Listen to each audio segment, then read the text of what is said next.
Last time we met, we were looking, if you remember, we kind of did 2 weeks of an introduction to how to read the Bible, kind of an overview sweep of the Bible. If you remember, I kind of very briefly talked from the start to the end as an overview of what the Bible sort of was about, an overview of God's redemptive work, which was worked out through a chosen nation to bring order out of chaos and to restore the world to what it once was, eradicating sin and evil through Jesus Christ. And amen to that. There's a reason why I gave that overview sweep of the Bible. Because when it comes to the Old Testament narrative or the stories in the Old Testament, we can easily forget that there is an overall sweep, an overarching story, a redemptive story from start to finish of God's work in the world. We kind of forget that and focus on the stories. And it's something we can't forget when we're reading the Old Testament stories, that there is an overarching, bigger story from start to finish. And we need to remember that when we look at the Old Testament narratives or stories. We've got to keep that full sweep in our head as we approach the Old Testament. Now, the Old Testament is full of stories, and stories are a clever way of the biblical authors to help us to enter into the story. That's what happens when we read a story. I'm sure when you read a novel or something like that, you kind of imagine the characters of the story. You almost imagine yourself in the story when you read it. You're there as a bystander, or maybe you imagine yourself as one of the characters. But that's what happens when we read a story. We kind of get into the story, and you react to the story as you read it. I wouldn't have done it like that. Or you imagine yourself being the star of the story. And the thing is that we mostly hear Old Testament stories as children at Sunday school or children's church or holiday Bible clubs and so on. And in our heads, certainly in my head anyway, as I was growing up, and even now, I still think of the Bible as a collection of stories. And it is a collection of stories, but when we think of the Bible, especially the Old Testament, as a collection of stories, the story of David, the story of Samson, the story of Daniel, it kind of takes our focus off the reason for these stories in the first place. And so the first point I want to make is this. I want you to consider the Old Testament as one big story. It's made up of smaller stories, for sure. But all of these smaller stories fit into the big story. And we need to read the smaller stories with the big story in mind. That has to be there in our heads as we read this. And so we don't read them necessarily as individual stories. Yes, we do, but we need to read them as part of a bigger story. We've got to remember that each story in the Old Testament is part of a bigger story. That's the first point to make. Now, what do I mean by that? I mean this oftentimes, and we do it in the New Testament as well, but we would maybe take a story in the Old Testament or part of a story as a standalone section or to get a point out of a few verses. So we're going to take the story of Gideon because as I was preparing this, that came up as an example. So we're going to look at this example. Turn to Judges 6 with me, please. Judges 6 and verse 36. There's a part in the story of Gideon where he asks God for help in making a decision. Genesis, Exodus, Leviticus, Numbers, Deuteronomy, Joshua, Judges. Judges 6 and 36.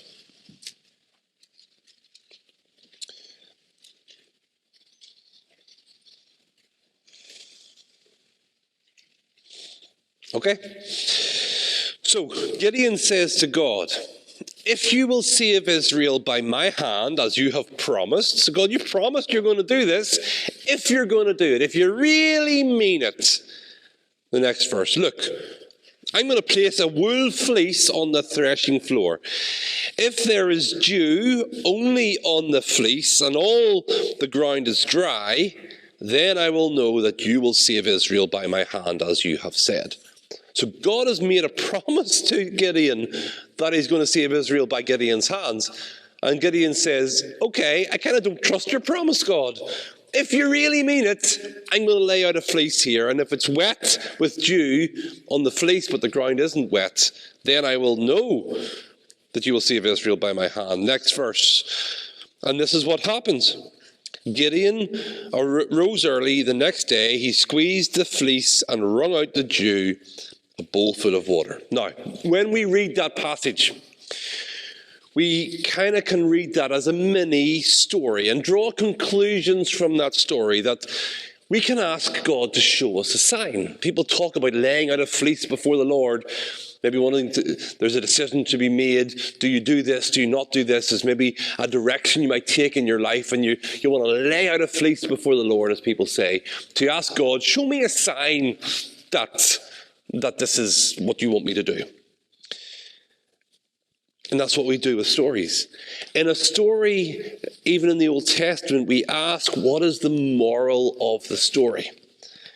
But it's something that we need to be very careful not to do in the Old Testament. Now, there are points and we can learn lessons from the story, but to ask, what is the moral of this story, especially the smaller stories, we need to be careful.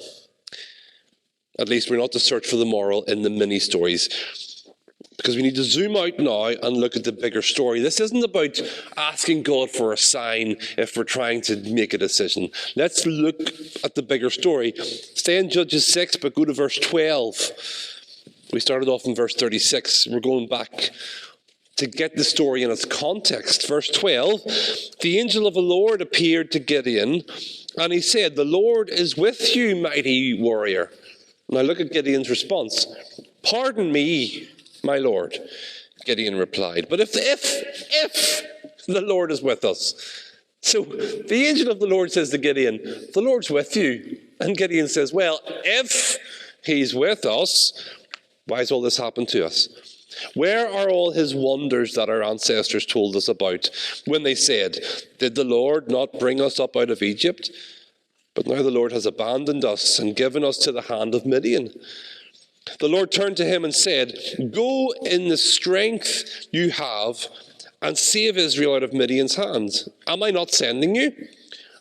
Again, Gideon, "Pardon me, my Lord," Gideon replied, "but how can I save Israel? My clan is the weakest in Manasseh, and I am the least in my family." The Lord answered, "I will be with you, and you will strike down all the Midianites, leaving none alive." Gideon replied, "If I have now found favor in your eyes, give me a sign that it is really you talking to me." Now, listen to his response. If this is true, give me a sign that it's really you. Please don't go away, verse 18, until I come back and bring my offering and set it before you. And the Lord said, "I will wait until you return." Gideon went inside, prepared a young goat, and from an ephah of flour he made bread without yeast. Putting the meat in the basket and its broth in a pot, he brought them out and offered them to him under the yoke. The angel of the Lord said to him, "Take the meat and the unleavened bread and place them on this rock and pour out the broth." Gideon did so. Then the angel of the Lord touched the meat and the unleavened bread with the tip of the staff that was in his hand. Fire flared from the rock, consuming the meat and the bread, and the angel of the Lord disappeared. Now, verse 25. That same night, the Lord said to him, "Take the second bull from your father's herd, the one 7 years old. Tear down your father's altar to Baal and cut down the Asherah pole beside it. Then build a proper kind of altar to the Lord your God on top of this height. Using the wood of the Asherah pole you cut down, offer the second bull as a burnt offering." We're in Judges 6, Sammy. And verse 27. So Gideon took 10 of his servants and did as the Lord told him. But because he was afraid of his family and the town people, he did it at night rather than the daytime. So in verses 25 to 27, Gideon is told to tear down his father's altar to Baal. Take down this Asherah pole, is a pole that is used to worship the goddess Asherah. They're told him to take that down, but he was afraid.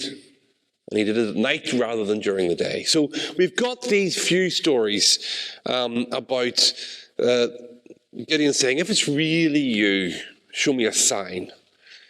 If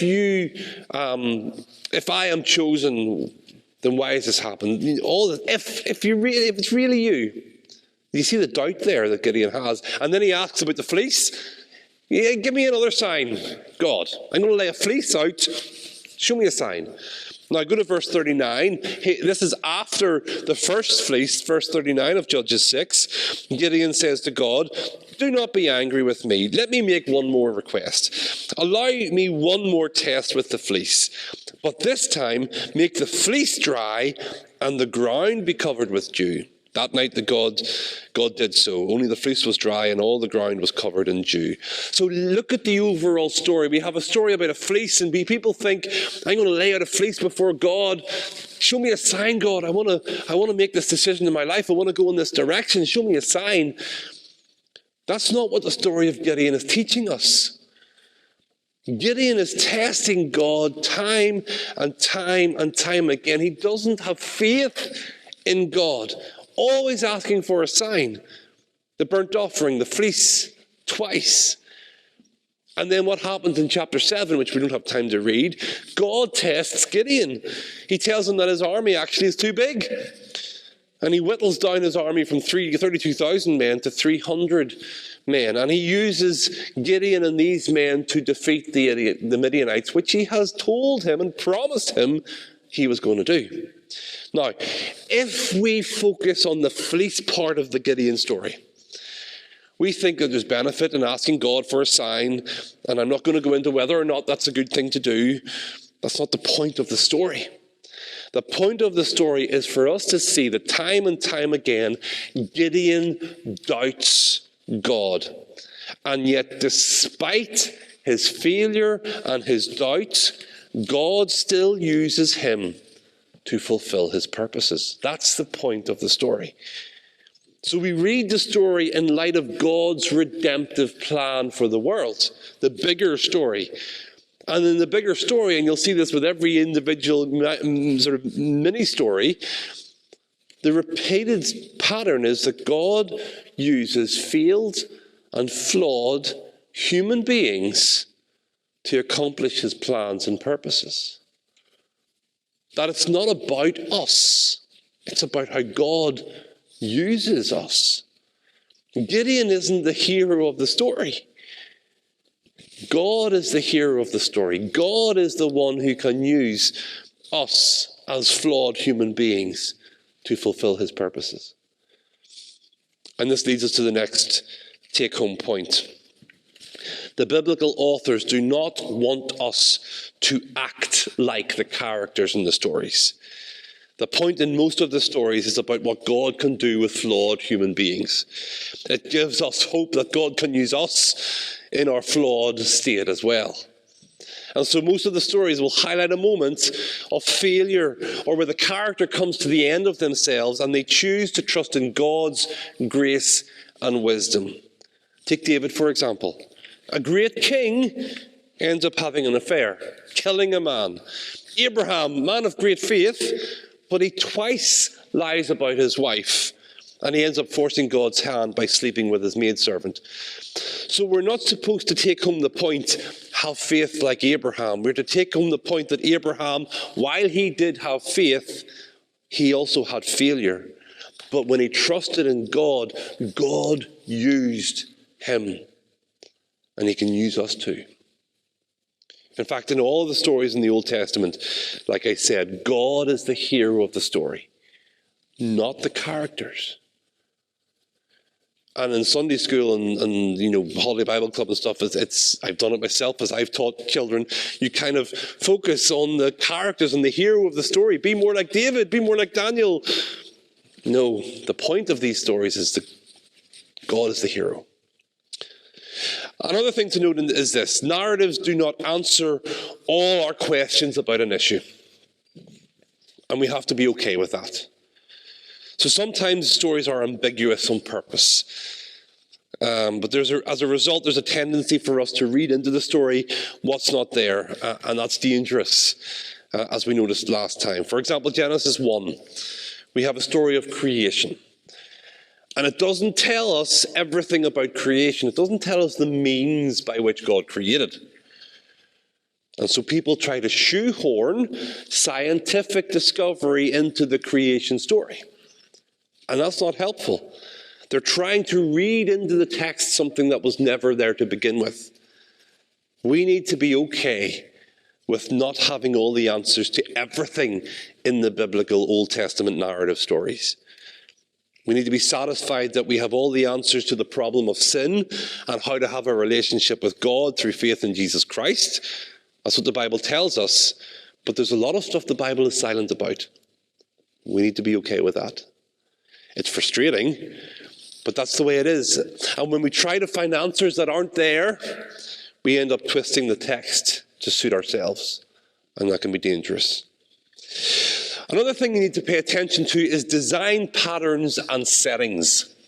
Let's take settings first. So when you're reading the Old Testament in one of the stories, settings, the place is possibly, depending on where it is, it might be used to trigger a response. So for example, we have Egypt as a place, okay? In Egypt at the start, we are introduced to Egypt. Abraham lies about his wife, says, "That's not my wife, it's my sister." Pharaoh has a wee fancy for Sarah, wants to marry her. Then he finds out, actually, it isn't his sister, it's his wife. God steps in and sends plagues, and Pharaoh lets Abraham go along with a lot of wealth. And so Egypt is set up as a place where people go to because of their stupid decisions, but it's also the place where God rescues his people. And so when you read about Egypt, that should be something in your mind. It's been set up at the start in Genesis. When we read it again, that should come to your mind whenever you hear about Egypt. Because then they have the story of Joseph at the end of Genesis. And you should expect a similar outcome. Stupid decisions force Joseph into Egypt. But God rescues his people again through Moses, sending some plagues until Pharaoh lets them go, along with a lot of wealth as well. There's a repetition there. Again, in the setting, stupid decisions force people to Egypt. God rescues from Egypt. Then later on, God tells people, don't go back to Egypt. What does Solomon do? He marries the daughter of Pharaoh. And he starts sending Israelites there to import stuff. What happens? Egypt oppresses Israel again. And so when Egypt is mentioned, you're to expect something like this. You're to expect stupid decisions that have brought you there, but expect God's rescue at some point. But then you have some clever stuff going on in the New Testament. Because when Jesus is born, where do Mary and Joseph go to flee from Herod? They go to Egypt, don't they? And so this whole thing with Egypt is reversed with Jesus. Egypt becomes the safe place, and Herod is the one that is oppressing. And Jesus is rescued in Egypt rather than from Egypt. It's like Jesus reverses this whole thing and redeems this place. Because that's what Jesus does. Same with time, for example. When you see the number 40, it should trigger a response. 40 is often used when it comes to testing of faith. You've got Noah in the ark for 40 days. You've got Moses on the mountain for 40 days while Aaron is below and he builds the golden calf. You've got the children of Israel in the wilderness for 40 years. All a test of faith and trust in God. And then Jesus comes and reverses this. In the story of Moses, for example, and the children of Israel, they always fail the test of faith. Jesus comes and reverses this. In the wilderness, he's tested for 40 days, and he resists the temptation. He passes the test. Jesus redeems that. So we should look out for numbers and places and things like that that are repeated in the Old Testament. And then we've got design patterns. And if you remember in the story of Moses in Exodus, we saw design patterns. If you remember, there were flashbacks to the ark. With Noah, there was flashbacks to creation, to a new Adam, a new creation, a recreation. There was all these flashbacks with the words that were used. There were design patterns there. Let's take Adam and Eve as an example. What you have, and this is more seen in the original text than in the English, but in the Garden of Eden, Eve sees and takes. Yeah, she sees the fruit and she takes it. And she does what is good in her eyes. And these very words, this phrase is repeated throughout the Old Testament. Abraham sees and takes Hagar, and he does what is good in his own eyes. Aaron sees the gold for the calf and takes it and makes a calf, doing what is good in his eyes. Achan, if you remember the story of Achan, he sees the spoils of war, which he's not allowed to touch, and he takes it, and he does what is good in his own eyes. David sees Bathsheba and takes her and does what is good in his eyes. There's a repeated phrase that goes on through. There's a pattern there. There's a temptation pattern that brings downfall. And these words are used to trigger a response. Like I said, it's easier to pick it up in the original language. But guess what? Again, Jesus comes along, and there's a temptation encounter with him that doesn't bring downfall, because he redeems it, he reverses it.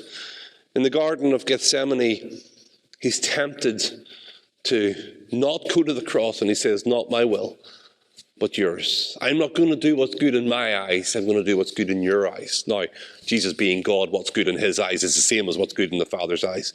But he reverses that. So look out for those things as you read the stories. And remember, these stories are not to teach us a moral. We're not to act like the hero in the stories, because in these stories, apart from Jesus, every character is flawed and fails. But the point is that God uses them to accomplish his purposes and to redeem and restore the world. And for our own perspective, it means that God, like I said before, God can and he will and he does use flawed people like you and me to continue his plan to redeem the world. And he uses the church to accomplish his purposes. Let me leave you then with a few points that one of the books I'm using sort of listed a few points. So I'm just going to fire them out here. First of all, narratives record what happened, not what should have happened or what ought to have happened. They just tell it like it is, okay? So expect that. This isn't necessarily what should have happened. It just tells it like it is. Secondly, what people do in narratives is often not a good example of what we should do. Okay, what people do in narratives isn't always a good example of what we should do or how we should act. Thirdly, we're not always told at the end of the narrative if the actions were good or bad. We are expected to judge that ourselves based on what we know about the overall story. Fourthly, narratives were not written to answer our theological questions. They deal with certain issues in limited ways. Fifthly, like I said before, God is the hero of all the biblical narratives. And then lastly, let me leave you with this. It's also good to watch out for a few things. Watch out when you're reading the Old Testament, when you're studying it. Watch out for allegorizing, which means making part of a story refer to something else. There's an example that I like, although I don't like it, but it's a good example, I think, of what Origen did. Origen, one of the church fathers, did with the Good Samaritan story. So he allegorized the Good Samaritan story to the nth degree. He said that in the Good Samaritan story, there's a man going down to Jerusalem. The man going down, he says, was Adam. Jesus is referring to Adam here. Jerusalem is paradise. Jericho is the world. The robbers are the hostile powers in the world. The priest that walks past is the law. The Levite is the prophets. The Samaritan is Christ himself. The wounds that he has are disobedience. The inn is the church, which accepts all who wish to enter. That's I mean, that's, in my opinion, that's ridiculous. That's not the point of the story. So be careful not to allegorize and think, oh, that must mean this. The story is what it is. Also, don't ignore the context of the story. It's really important to remember the context. Now, we're going to look at that when we look at the letters, because it's easier to see and pick up the context there when we look at the New Testament. But don't ignore the context. Thirdly, don't ignore the overall sweep of the story and focus on select parts, trying to get meaning out of them. It can be done, and there is possibly meaning that we can get, but it's often not the intention of the writer to try and focus on a few verses and get something from it. The intention of the writer was to give us the whole story, and there's an overall point from that story. Fourthly, don't personalize the story. So while you might be able to relate to the character, it's dangerous to personalize it. An example I was given in research of this, someone, when they read the story of Balaam's donkey that talked, personalizing it would say something like, oh, I talk too much. God was telling me there from that story that I talk too much because Balaam's donkey talked. Don't personalize the story. Joseph's story was about Joseph. Solomon's story was about Solomon. We can learn from these stories about ourselves, but don't think that we need to do the same thing as the people in the stories did.